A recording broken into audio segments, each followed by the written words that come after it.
حضرت سلیمان علیہ السلام نے ارشاد فرمایا، وہ جو مسکین پر ہنستا ہے گویا اس کے بنانے والے کی حقارت کرتا ہے۔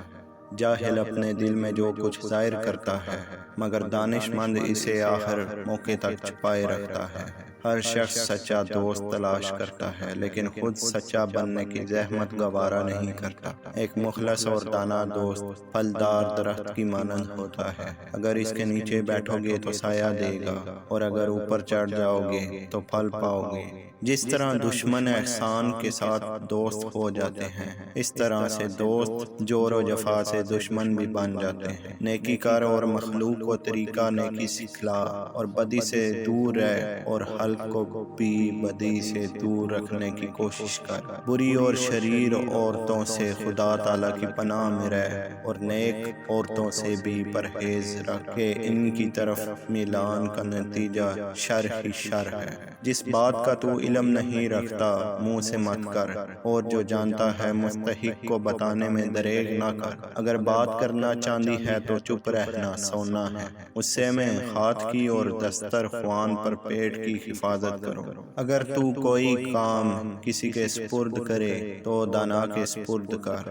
اگر دانا میسر نہ ہو تو خود کر ورنہ ترک کر دے۔ لوہے کا کلہاڑا لکڑی کے جنگل سے ایک چھلکا تک نہیں اتار سکتا جب تک خود اس کے ساتھ لکڑی کا دستہ شامل نہ ہو۔ وہ بات جو تو دشمن سے پوشیدہ رکھے دوست سے بھی پوشیدہ رکھ۔ ممکن ہے کہ کسی دن دوست بھی دشمن بن جائے۔ اپنے دل پر بھروسہ کر، کسی سے محبت یا نفرت کرنے کے معاملے میں محتاط رہ۔ مصائب سے نہ گھبراؤ، ستارہ ہمیشہ تاریکی میں چمکتا ہے۔ جب حقیقت کے پاس جاؤ تو اپنی زبان کی حفاظت کرو۔ محتاجی دین کو تنگ، عقل کو ضعیف اور مروت کو زائل کر دیتی ہے۔ شہوت دل میں اس طرح پوشیدہ ہوتی ہے جس طرح پتھر میں آگ۔ عقل مند کے لیے مناسب ہے کہ وہ اپنے گھر والوں میں بچے کی طرح اور قوم میں جوانوں کی طرح رہے۔ جو اپنے آپ کو پہچانے اس کو تو بھی پہچان۔ جو آدمی جتنا زیادہ بولتا ہے اتنا ہی کم عقل ہے۔ ہماری ویڈیوز آپ کو کیسی لگی؟